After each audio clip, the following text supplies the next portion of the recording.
Welcome to a quick video overview of my latest action set, my Tints and Textures action set. This is a fabulous little set. It allows you to give all sorts of tinted and vintage looks to your photo, as well as add textures so quickly you can't even believe it. So without further ado, let me just show you how this works.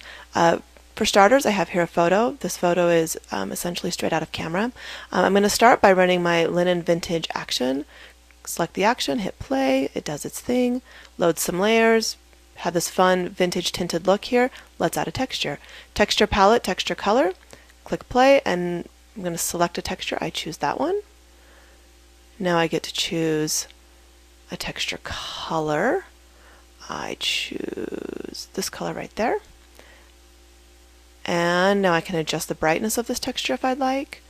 I want to bring it down just a little tiny bit. And we're done. There you go. It's that fast, that easy, that quick. Shall we do a quick comparison before and after? Here we are before. There we are after. Really fun, really slick. And now you have all these layers in here. You have this that's been dropped down that you can adjust if you'd like to adjust the look of this. But it's a very, very, very fast set. The thing I love about this set is that you actually have this texture palette, and it actually loads textures for you that you can choose from, and you're no longer hunting, trying to open up files and then copy and paste and integrate and resize. It does it all for you. Should we do it again? That was fun. Let's do it again. Here's another photo I have. Now this photo I chose because it's deliberately bad. It's not a very good photo. I loved this whole concept. It just didn't work. There were color casts, there were issues. Anyway, it's amazing though. You know you have a good action set when it can take something that isn't really that hot and actually make it look good. So again, let's run one of the tint actions on it. Let's start with Cashmere Vintage. I like Cashmere a lot. Click play. Oh fun, it actually just brightened it up, cleaned up a lot of that color issue. It already looks really good. Let's add a texture. Again, texture palette, texture color. Click play.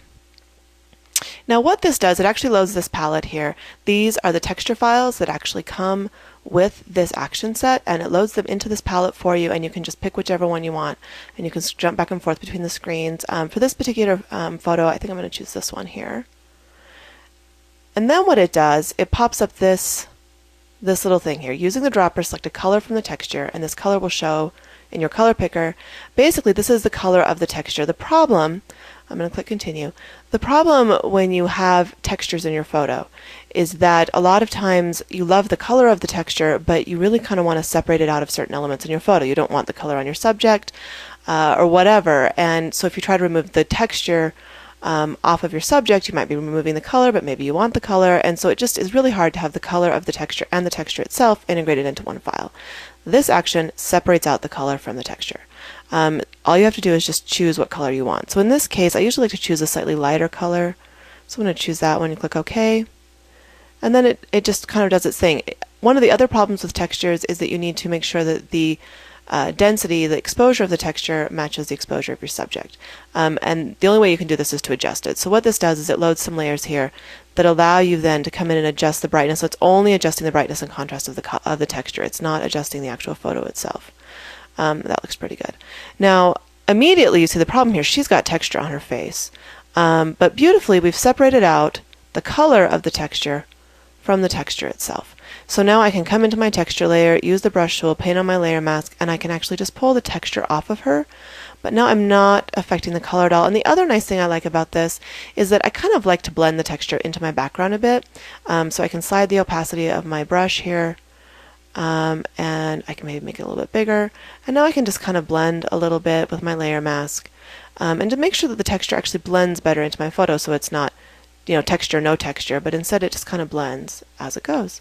And in the end, you have this fun little photo. And again, you have all these layers here that you can mess with if you would like to continue to try to adjust this texture layer and that sort of thing. Let's do another quick before and after. So you can see that's what it was, not so hot of a shot. That's what it became. Very quick, very fast, very easy. I love this set, and I can't wait for you to try it out too.